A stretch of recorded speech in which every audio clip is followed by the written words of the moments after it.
So let's start. We're not that many today, but probably the reasons are quite natural. So in any case, you will take a look at it in a recording. So first of all, I've graded your midterm, but as you are too many, publishing grades also takes time. But I'll soon do that. So today we're going to continue with some dynamic models in discrete time. And one natural example of such model is what is called Pandora's search problem. Pandora was introduced by Weizmann in 1979, and the paper, which the narrative of which I will follow today, is called Optimal Search for the Best Alternative. So it's quite, it's very general type of a search model under uncertainty. By search model, I understand that, you have some agent and you have, standardly when you have some choice under uncertainty, right, you already have options from which you choose, right? But with search, you kind of search for options and then decide whether to exploit already discovered options or kind of continue searching for new options, right? So that's exactly the model that we're going to analyze today. The thing is, the model today will be very general. So, it doesn't have any kind of distribution or assumptions or, kind of any kind of limitations. It's very general. And still, quite surprisingly, it has a really nice, almost closed form solution. It's very rare in economics that you have such a combination because, the more complicated your model is, the tougher it is to solve, right? It's pretty obvious. And it's not that frequent that you can compose a very general canonical model, yet being able to solve it. And that's why this paper is quite famous, right? Exactly because you can solve it. So that's enough with an introduction. Let's go directly to the model. So as promised, as we are still, as in the previous class, we're in discrete time. So you still have discrete time and infinite horizon. And the problem is as follows. So first, there are n closed boxes initially. So you have some finite number of closed boxes, right? Closed box, it contains some reward, but by just looking at this box, you do not know this reward, right? It's somehow inside this box. What you know about any box is, kind of the distribution, right? From which this particular reward for this box was sampled. That is, for instance, you take box I, right? And it contains reward xi. And you know that this xi is distributed according to some box-specific CDF, right? Which we denote as a large Fi, right?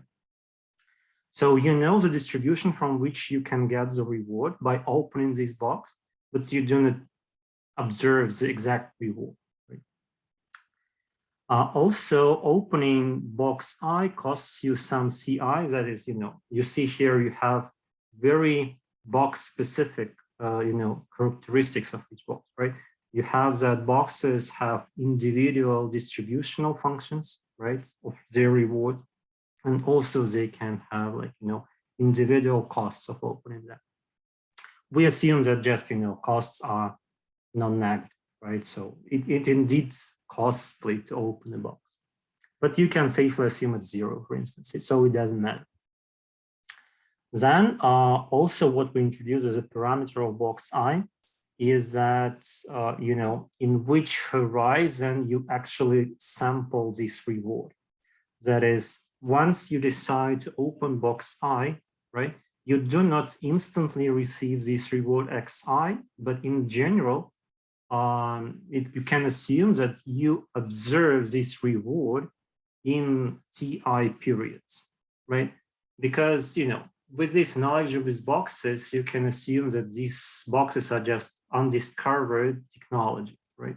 And not for all technologies, you observe their result instantly, right? And you can have some heterogeneity in this, right? Because some technologies require not that much time, some reward very long horizons to actually understand whether they work or not, right? And this parameter TI exactly captures it, so that each box, each reward for this box is characterized also by the horizon in which you actually observe this reward and actually, kind of receive this reward XI, right? In particular, if you want to simplify things, you can safely assume that TI is equal to 0, and this TI is equal to 0 will correspond to the case when you instantly observe the reward. So it's also perfectly possible, but we want to be even more general in this respect. And the second, by this you discovered, options through which you search, right? And also you need some kind of the one who searched. And Weizmann called this the one who searched Pandora because, Pandora boxes and all that. So it sounds fancy. So the one who searched, she's Pandora. And we assume that, initially, like before opening boxes, Pandora already sampled reward X0. That is, she already has some kind of outside option with which she can exit if she, for instance, decides not to open any box, right? So not to sample any reward. You can safely assume it's 0, right? So again, if you don't want to complicate life, you can safely assume it's 0 and be in kind of standard scenario. But we also allow for the slightly more general model where we have some kind of initial reward from somewhere outside before this.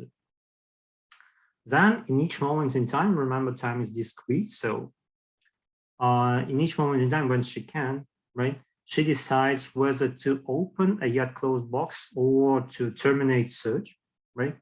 And these two options, they result in the following payoff. So if she decides to terminate search, right, she collects, like, her payoff is exactly the maximal reward she has sampled up to this point, right? So once you open the box and once you actually observe this XI, let's say, right, you do not receive it as a consumption reward, let's say, right? So you do not exactly add it to your utility. It's like you put it into your pocket, right? So instantly you do not receive any reward. You just put it as kind of a new outside option for you. And only once you terminate search, you exactly consume the highest sampled option, right? And exactly if she decides to terminate, she just looks in her pocket, like what she has sampled up to now, picks the best alternative up to this point, and exactly receives the reward, which is equal to this best option. That is, say, if for some I, XI was the highest among all the rewards in open boxes, she just receives XI. Right? Alternatively, if she doesn't want to terminate search, she can open a closed box, right? Because, the set of closed boxes, it somehow narrows through time, right? And so at some point, she can decide to open a new box, right? And therefore, to sample potentially a new reward, which is potentially higher than the one which she already sampled, but no guarantee, right? And if she decides to open, let's say, box I, then as we said here in TI periods from today, she samples exactly XI and collects it into her pocket, right?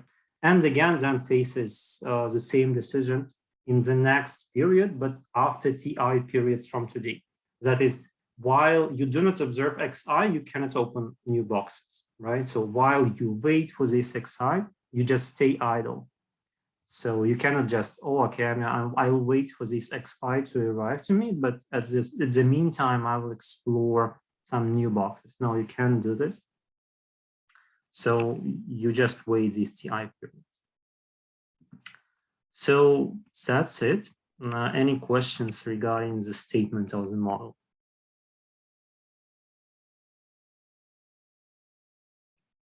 Okay, so in terms of timing, like graphical illustration to what I've said, it is like as follows. So you arrive in period t, then Pandora decides whether to open a box or to terminate search. If she terminates, she just exits with the highest sampled reward up to now. And if she decides to open a box, she decides which box to open, right? Let's say it's box I. And if she decides to open box I in t plus 1 plus ti period, in ti periods from today, let's say, right? She observes exactly xi and again faces the same decision problem. Right? So if ti, let's say, is 0, then she observes her payoff like either in the end of this period or in the very beginning of the next period, so it doesn't matter. Because then she already knows her new reward and decides what to do. So after we specified the model, let us discuss how to actually solve this model.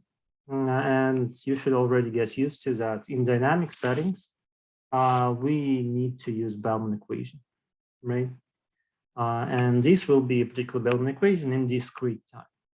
So for that, as you remember, we need to define state variables and like your choice variables, right? So state variables are the variables that determine your decision at that particular point in time. Like the choice variables are exactly the options through which you choose, right? And here it will be slightly different from what we observed in kind of standard mode. So in what respect? So assume you are as a Pandora at some point in time, and you already, let's say, open some boxes, right? Because it could happen. And we denote the set of closed boxes at this particular point in time. We do not know the exact indices, right? Because you potentially could open boxes 3, 5, and 11, let's say, right? So it's not that you open box 1, box 2, and box 3, right? So the indices could be quite arbitrary.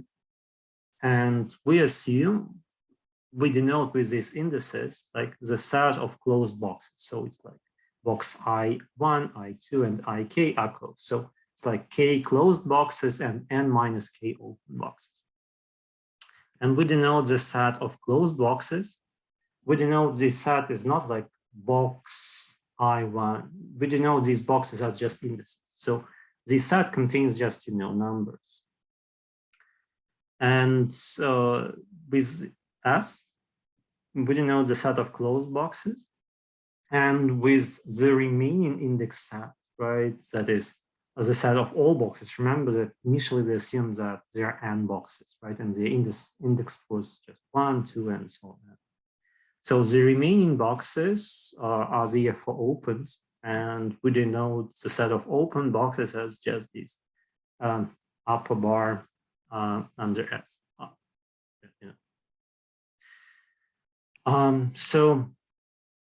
And therefore, at each point in time, what determines Pandora's decision are two variables.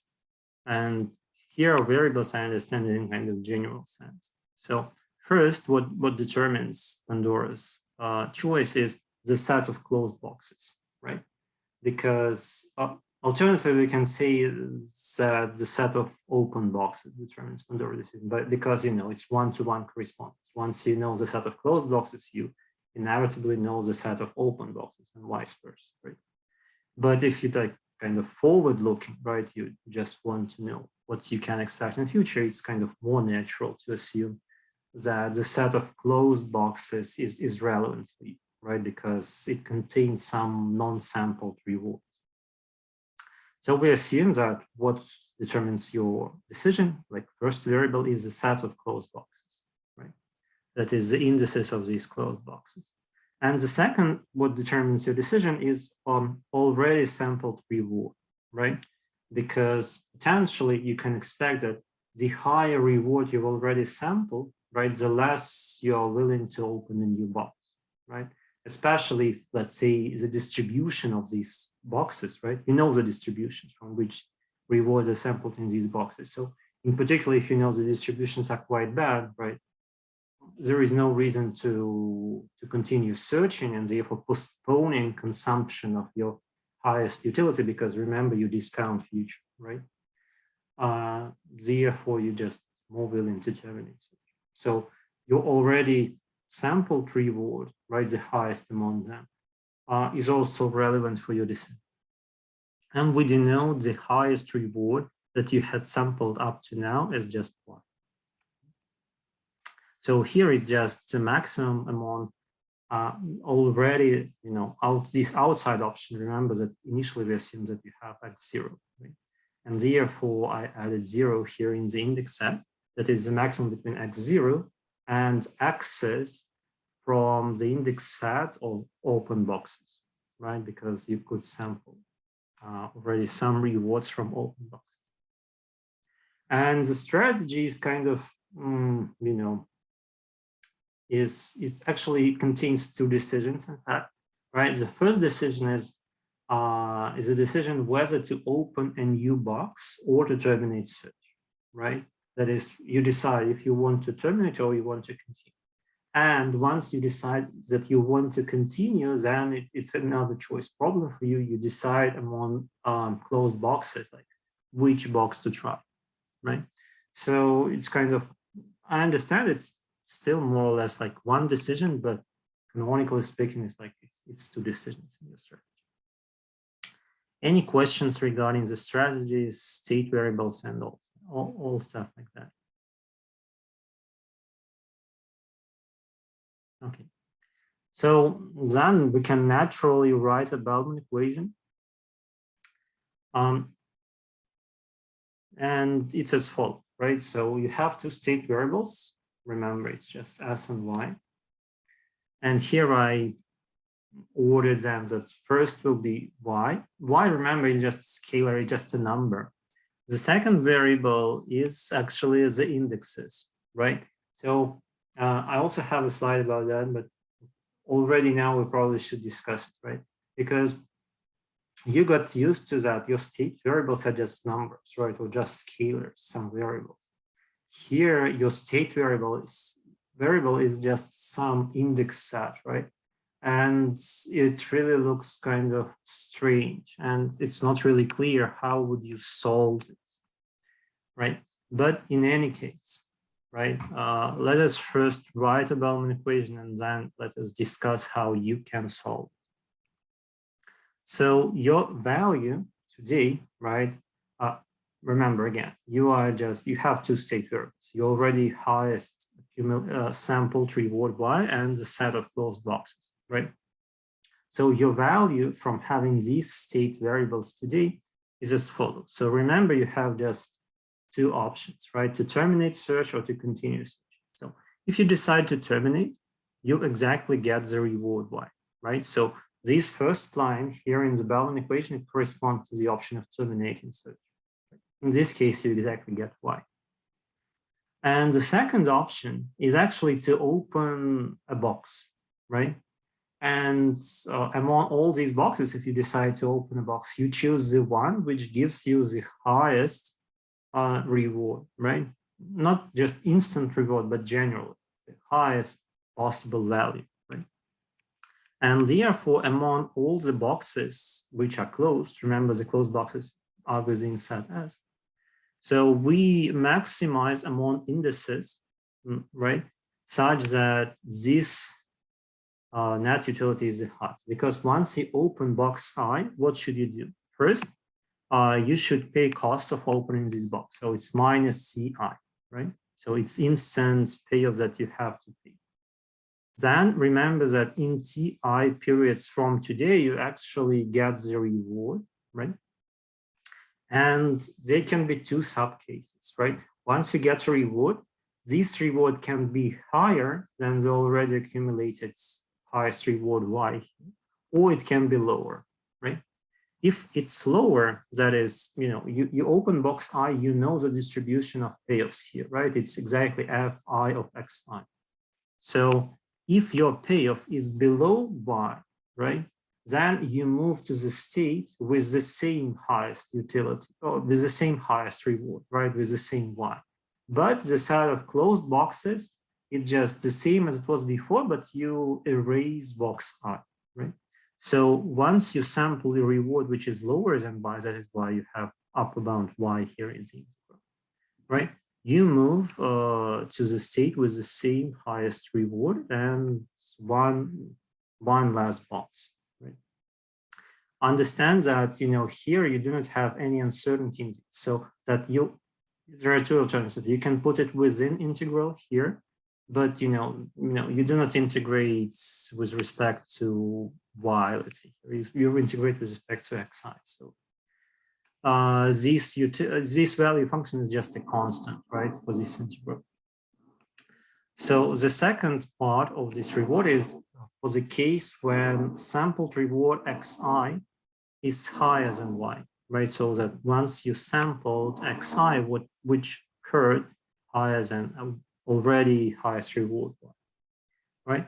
In that case, you move to the state where your highest reward is exactly xi, right? And again, one less closed box, right? And exactly this value is not then a constant, right? Because the higher you sample, right, with your attempt here, potentially the higher will be your value function, right? So that here you exactly put it within an integral. So that's exactly the Bellman equation. And also, I mean, like in the very end, you shouldn't forget to take maximum out of these two options, right? So eventually, if you want, it's like the maximum out of y and all these expressions for each box, right? So if, for instance, y is higher than all these expressions for all these boxes, it terminates it. Once, at least for some box, this expression is higher than y, you exactly open this box. So that's exactly the Bellman equation for this problem. Any question of how we wrote this Bellman equation? Yes, I actually have a question. Could you please clarify once more? Does the Pandora observe C and TI? Is it like written on the box so she can observe it before opening it? TI is known by Pandora, so it's kind of like perfectly known characteristic of a box. So yeah, you can assume that once you observe a box, what is written on it is like cost of opening this box, like distribution of the reward in this box, and also this TI. So all this is known by Pandora. Okay, on the realization of XI is unknown. Yes, exactly. Yes, okay, thank you. So that's exactly the Bellman equation for this problem. Let us discuss, and I already discussed some about this. So first, it looks like quite an impossible problem to solve, right? Because we have state variables which are actually sets, right? And once you have many closed boxes, right, it's quite a high dimensional problem anyway, right? So, and high dimensional problems are tough to solve. So what you can naively think, at least, right, is that, okay, you have finite number of boxes, right? And in general, if you have lots of time in practice, right, you can just go through backward induction, like assuming that you opened n-1 boxes already, right? And then you can decide like whether you want to open this last box or not, right? Then you know your, like, it's exactly like it's Bellman equation, right? Once you know when you the values, when you have one last box, closed box, right? Let's say 1, then you can calculate the value of having like 2 closed boxes. With 2, you can calculate the value of having 3 closed boxes and so on. But as you understand, this game tree is like enormous, right? You have lots of possibilities, even like for having like 1 closed box, 2 closed boxes, and so on, right? So in general, even like the problem is indeed solvable, but it looks kind of, there is no hope you can kind of simply characterize what to do in this problem. So let us, and yes, I mean, like, and the thing is actually, all these is not supported by the result. So eventually it turns out it had a simple solution. But before we actually, I won't prove you the actual result of this paper is quite complicated, but I will formulate it. And to actually approach this formulation, let us exactly trying to implement what I've just said. That is, let us suppose that you are in like the final node. That is, you have just one closed box, right? Because once you have all boxes opened, you don't have any choice problem, right? You just sample the highest and leave. So now suppose you have just one closed box and some accumulated reward, which we here denote as X, right? And you then decide whether to open this exact box. So you do not have like a choice problem, which box to, right? You have just, again, a binary problem, whether to terminate search and collect exactly X, or to open this final box up. So Pandora, when she decides what to do, she compares just two utilities, right? So if she decides to stop, to terminate search, she exits with P of X, right? And if she decides to open box I, that's exactly her pair. It's absolutely the same as we had here, but with less complicated value functions here, because once you have all boxes open, your value functions are reduced to just numbers, right? So eventually, let me be more precise here. So once she decides to open the final box I, she pays cost Ci, and then in time Ti, right, that's why we have discounting here, she observes, right, the realization, which is Xi, and they can be again two subcases. When X already sampled reward is higher than Xi, and in this case, Pandora will leave with the same X, right? So here, when the realization of Xi is below X, right, she exits with exactly X. And when the realization of Xi is above X, she exits exactly with Xi, right? So the only difference here is that this value function, it reduces to Y, right, in these notations, and this reward just reduces to Xi, right? Otherwise, it's absolutely the same. And then she decides. So if you consider some graphical interpretation of these two functions, right? Because we want to know, right? I mean, we have X as just some state variable, and we want to know what to do for this particular X, right? So if you just depict both these functions, so the value of X, right, as a function of X is just, it's a 45-degree line, right? So it's here. This value, right, this second line. So it turns out that it potentially starts higher above this 45-degree line, but it all depends on costs, right, and the distribution for this particular box. Because if costs are very high or the distribution is very bad, right, then as you see from opening this box, you clearly wouldn't want to open this box. But potentially, if at least on average, the reward from this box is quite good and the time in which you observe the result is not too high, right? Potentially, you can have that for very low accumulated rewards up to this point, right? You can prefer to open this new box. So these red lines, the value of opening the box, if it starts above this 45-degree line, it goes like that. So it has a lower slope. So at some point, it will cross this 45-degree line and then stay behind, the value of X, which is quite reasonable, right? Because if already accumulated reward is quite high, right, there is no reason for you to open a new box. That's exactly what you see here, right? If X is quite large, the value of stopping dominates the value of opening. If already sampled reward X is quite small, right, and the new box is quite promising, you know, discounting is not large, costs are not that large, right? Then it's potentially attractive for you to open it, right? And therefore, for low sample rewards up to now, you have that you can prefer to open these boxes. It's also possible that this value, right, of opening the box it's fully below, right, at least in the positive axis. It then crosses this 45-degree line here, but let us assume that you have kind of like a picture like that, that crossing occurs exactly like in positive numbers.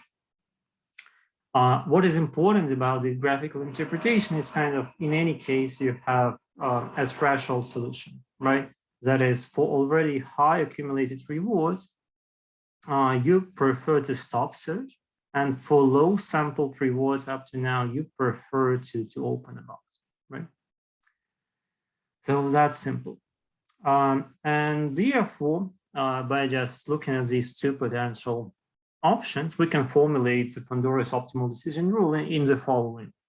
That is, if X is above this X bar, and this X bar is determined by just equating these two numbers, right? So like solving for X, which satisfies that X is equal to this function of X, right? So it's kind of, how it's called. Okay, never mind. So, okay, it's, so this X bar is determined by equating X and this expression, right? And then if X is above it, we assume that you terminate search. And if X is below this X bar, we say that you open box I. Again, when you're exactly indifferent, you know, we do not care what you do, but for simplicity, I mean, like here, it doesn't make any difference. So we assume that you, for instance, terminate search. So, okay, so here we kind of now understand, like, at least in general, what you should do when you have just one closed box, right? And some accumulated reward X. You just compare these two expressions, and the one which is higher, you implement exactly this option. And just to simplify like these calculations, we see that there exists some X bar, which determines your decision. That is, once your accumulated reward is above this X bar, you terminate search, and once it's below this X bar, you open exactly box I. And note that this X bar, it depends on the characteristics of box I, right? Because you have distributions which are specific for this box, cos, Ti, and so on. Assume now that you have like more than one box left, right? That is, and here, then I just claim that it won't be that easy, right? As we had before, because, okay, you again face like a decision with, like when you terminate search and when you decide to open some box. The value from terminating your search when you have accumulated, you have sampled reward X already, right? It's still the same, right? So it's still X. So in this respect, this option is the same, right? But once you decide to open some box I, right, the value from doing it is not the same as here, right?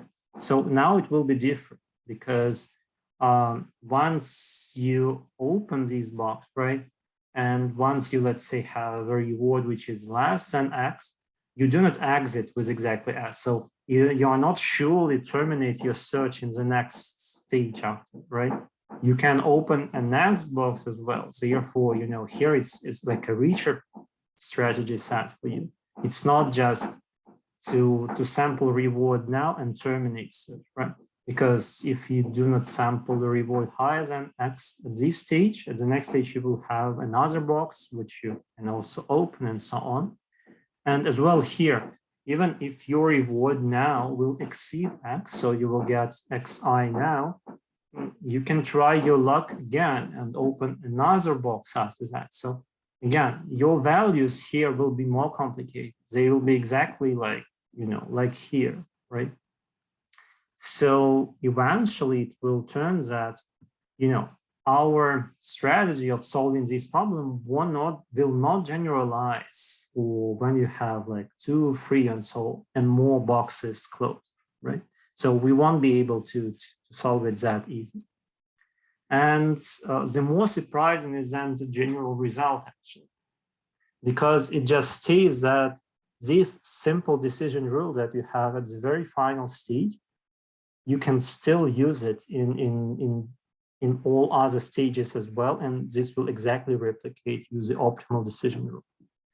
So to actually formulate this result, we need to take box I. So, it's kind of, we need to construct what is called, let's say, reservation price, but in analogy to like the previous lecture that we had, we need to construct an index for this particular box. Like these are absolutely the same like parts that we had in this problem, right? So we take box I and we want to calculate Zi, like this reservation price for this box I, such that it satisfies the following equation, right? It's exactly the same equation that we had here, right, in this final stage, but instead of x, we have Zi. That is, we want to calculate actually exactly this x bar for this stage, but we do not just want to calculate it at the final stage, right? We want to just take a box and for this box, calculate this kind of artificial number, which corresponds to this x bar in this example, right? So that it's exactly this Zi, which satisfies this. So on the left-hand side, you have exactly Zi, right?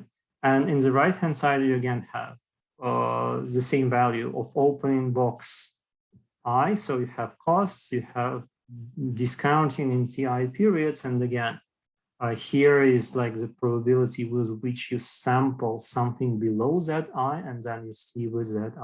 And here is a probability with which you sample above Zi, and then you get Xi, which is higher than Zi.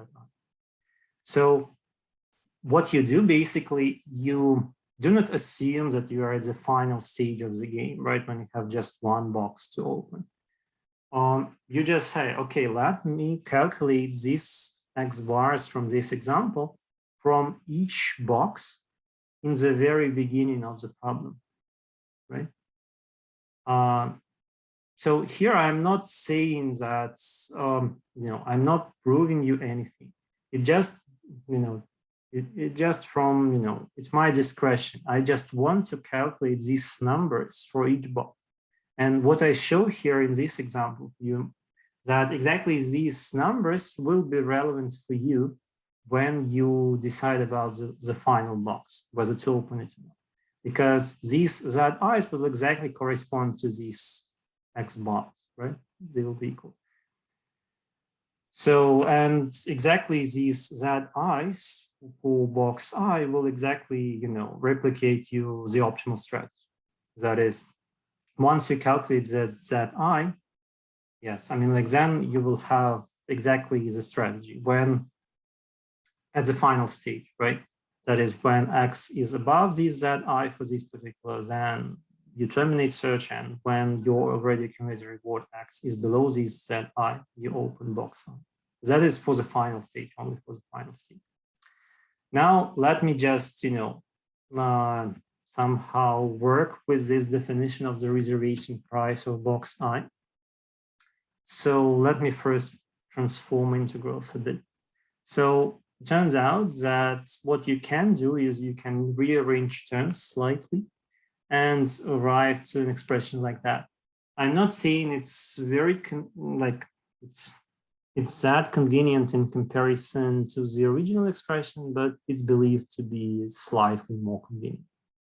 So what we did here is we exactly used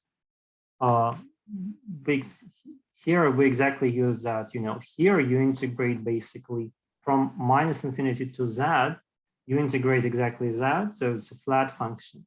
And here you integrate like something with a 45-degree slope line, right? And alternatively, you can integrate zi throughout from minus infinity to plus infinity. And the remaining term xi minus zi, you can integrate only exactly from zi to plus infinity. So that's, some minor improvement, which allows you to write this equation in this format. But still, as you see from here, you are not able to express zi in closed form, right? Because it enters within integral, it enters as an integral limit, and it enters here. So you can't do it. But what we can show is that there exists unique zi which solves this equation, right? And you do it by just continuous function theorem, probably. It's like that in English. You just see that those functions are kind of continuous functions, and you just take the limits. So you just substitute that I equal to minus infinity here in this expression, and it turns out that the right-hand side, remember the left-hand side is just some constant, right? Just some cost. And it will turn out that the right-hand side approaches plus infinity, and when you substitute plus infinity instead of that, the right-hand side approaches minus infinity. So eventually, and you also show that the right-hand side is actually monotonely decreasing in that. And what eventually you arrive to is that there will exist a unique zi that solve this equation. We need that to just, to clarify correctness of just introduce notation, right? That is, for each box, it means that we can define some number zi, right? Which depends on the characteristics of this box, right? Distribution, discounting, costs. And this number will just be unique. Right?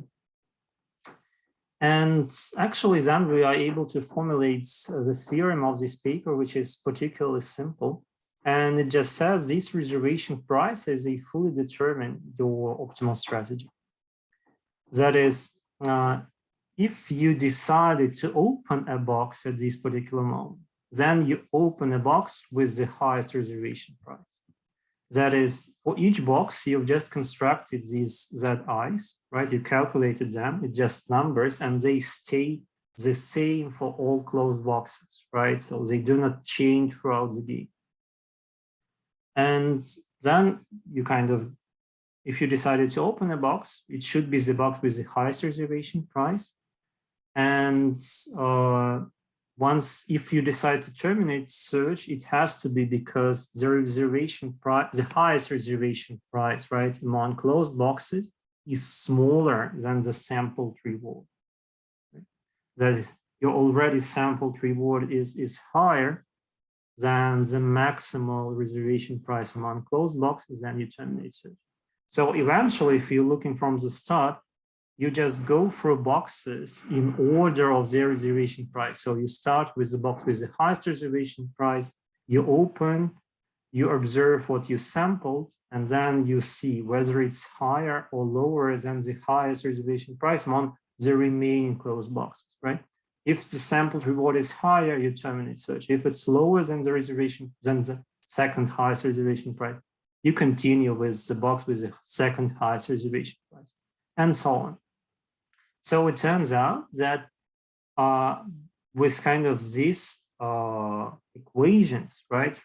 And, again, there is no uncertainty in calculating these equations, right? So they determine these zi's from the very start of the game, and these zi's, they do not change. So you manage to kind of encapsulate all the relevant things about this particular box, so this cost of opening it, time horizon which you observe the reward, distribution of this reward for this box. You manage to kind of encompass it in just one number, right? In these zi's, and kind of this zi, it encompasses all the information about this box, which is kind of nice, right? Because you had so many parameters for these boxes, right? Okay, costs and a time in which you observe these are scalars, so it's still kind of low dimensional things. but the distribution of rewards, right? And it was absolutely genuine. Distribution, as you understand, it's infinitely dimensional object, right? Because all the points matter, and the number of points is infinite. And with all these numbers, you manage to just, reduce the whole kind of value of box to just one number. And also, what is nice, this number doesn't change throughout the game. If you remember the Gittins index in the previous lecture, it changed throughout the game, right? Because it depended on the current state variable that you have, because it affected the expectations in all these formulas and all that. So it potentially could change throughout the game for a particular option. Here, it does not. So it's even, more surprising. And that's basically, the main theorem. Next, I will just provide you with one simple example of how to apply this theorem, and this will be it. Any questions regarding the theorem itself?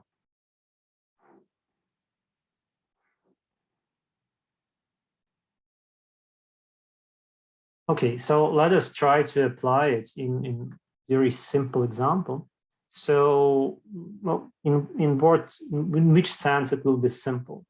So first, we'll assume that there is no discounting. That is, because in this model, you can perfectly say that there is no discounting because you have finite number of closed boxes, right? And the wait time for the reward for each one is also finite. So of course, in some finite horizon, if you want, you will be open to open all the boxes, and therefore you don't necessarily need discount, right? And for simplicity, exactly for our case, we'll assume that there is no discount. That is, index I is excessive here. I will erase it when I upload the note. So we assume that beta is just equal to 1. Second simplification is the distribution of rewards for a particular box. We'll assume it's just a binary distribution. That is, instead of like continuous distribution of reward, we'll assume that there are just two possibilities when opening a box. First possibility is that you get a reward actually. And for box I, we denote this reward as Ri. And this reward is sampled with probability Pi. And another possible payoff is just 0, which is common for all the boxes. And therefore, it occurs with the remaining probability, which is 1 minus Pi. And also, we'll assume, like, to actually make this search worthwhile, we'll assume that the expected payoff, like from opening a box, is positive, right? That is, once you open a box, right, on average, you get, with probability P, you get reward Ri, right? And with probability 1 minus P, you get 0, therefore it's kind of 0.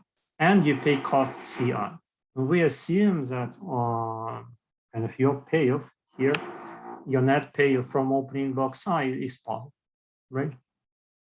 Just not to have kind of already inferior boxes for your search. So we are mostly interested here, like in what order you will open boxes. And remember, that is exactly the equation for the reservation prices of a box. Let us just apply what we've assumed here to this equation and see what we get. So the first simplification that we had is that discount is equal to 1, right? So it will turn out that we don't have this term, right? So it erases here, and here we'll have just 1. So much simpler now, right? So next, what is important here? This xi is exactly, what is uncertain is exactly this xi. It has a binary distribution, right? Either you have Ri or you have 0, right? And what is important here, we start integrating from Zi.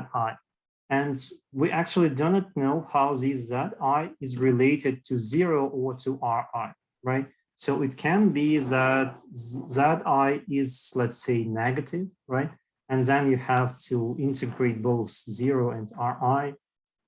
It can be in between, then you have to integrate only R. It can be above both, then you do not integrate anything, right? So you need to kind of see what you can get. And we consider all the cases here. So we first assume that, say, zi is lower than 0, and then you integrate both possibilities for xi, and remember it's 0, and ri. Then with probability 0, with probability pi, you get reward ri, right? And with probability 1 minus pi, you get reward 0. And therefore, when you integrate just xi, right, you get exactly pi times ri. And you integrate zi throughout the whole distribution of xi, right? And therefore, you have here you have zi minus zi. Once you assume that zi is from 0 to ri, right? Then, because you integrate only from zi, right? Your only xi, which is above zi, is ri, right? And therefore, once you integrate this term, you will get, instead of xi, you substitute ri, and here it's ri minus zi, and this occurs with probability pi, right? You do not integrate another term, right, with xi being equal to 0 because it's below the lowest limit of integration, right? And finally, one impossible case, one clearly impossible case, when z is above both, then it basically means you do not integrate anything here, right? And therefore, you just receive that ci is equal to 0, right? Which is clearly impossible. It's quite close here what we do with what you do, for instance, when you have an equation with absolute value, right? You just consider, like, suppose this expression is positive, then we have a particular equation. Suppose this expression is negative, then we have another equation, right? And then you solve it. So here it's the same, right? Because we do not know the exact relation between zi and ri. We assume different possibilities for it, right? And in all these possibilities, we just calculate this integral, right? And receive different equations. And remember that initially we know that there should exist just one solution, right? So only one of these cases will be possible, and we just need to clarify which. So we already know that the third case is impossible. So the first two remain. When you rewrite the first case, you will get that zi is equal to p times r minus c, right? And in the second case, when you rewrite for z, you will get that z is equal to ri minus ci divided by pi, right? Exactly. And the first case, when you rewrite for zi, you will get this. And remember, we assume that the net gains for opening box I are positive, so it will be positive. And here you instantly get a contradiction, right? You initially assumed that I was negative, but once you calculated for it, you got that I is positive. So this case is also impossible. So what you eventually get is that I is exactly equal to this expression. So there is nothing deep about this example, it's nothing big, but it just illustrates that you can indeed apply this concept of reservation prices to some simple practical problems, right? Because initially, if you would ask yourself, like, how to solve even like this simple problem, like without knowing this answer, like all these reservation properties and all that, it looks already quite a tough problem to do. But once you know this kind of just calculate the reservation prices and act as theorem prescribed you, okay. And then it turns out that even calculation of this reservation price is a comparatively easy problem for, not that tough distributions, let's say, right? And for this case, it turns out that you can even do this in closed form, right? And it will give you some simple expressions of the parameters of a box. So that's basically it. Do you have any questions regarding this example?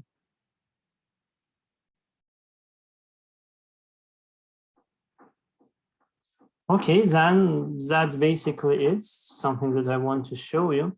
So the general, like the bottom line here is that we today studied a very general search problem. So initially we started with a very, very like broad definition of like what you do in your search problem. Like we introduced lots of parameters. We didn't restrict any generality here. And it turned out that this very general problem, it has a simple solution. It turned out that for each option, for each box, you can calculate some value, which is just a scalar, which encompasses all the information about this box. So it encompasses costs, it encompasses like consumption time, it encompasses even like the distribution of rewards of this box. So we just, it turns out that we need to calculate this number for each box, and this number will fully determine our optimal decision route, right? That is, we will order the boxes in a decreasing order of their reservation price, and we will start opening a box with the highest reservation price, observe what we sampled, right, and then decide if we already sampled something which is higher than the highest reservation price among all further boxes, we terminate search. If it's below the highest reservation price of closed boxes, we continue our search and open the box with the highest reservation price, right? So that's it about this problem. And also just to say, quite recently, I believe, like within the last 10 years, the same problem was solved, but now with like when you can recall boxes, that is, you can open once again already open boxes, and it was quite a super advancement of economics theory. But basically, you know, in any case, it's just kind of a funny problem to see that sometimes you have simple, elegant solutions for quite, you know, general problems. So that's it for today, and see you next Wednesday. Thank you for the lecture. Could you please send us the slides in the chat? Yes, I will. I mean, like it's kind of a new lecture, so you know, in comparison to the previous year, I kind of changed like 3-4 lectures mainly, and it's one of them. So it's a one which is particularly prone to kind of typos and all that, and therefore I decided not to upload it before the lecture, but after I will correct some minor ones and I will upload it. Okay, thank you very much. So goodbye.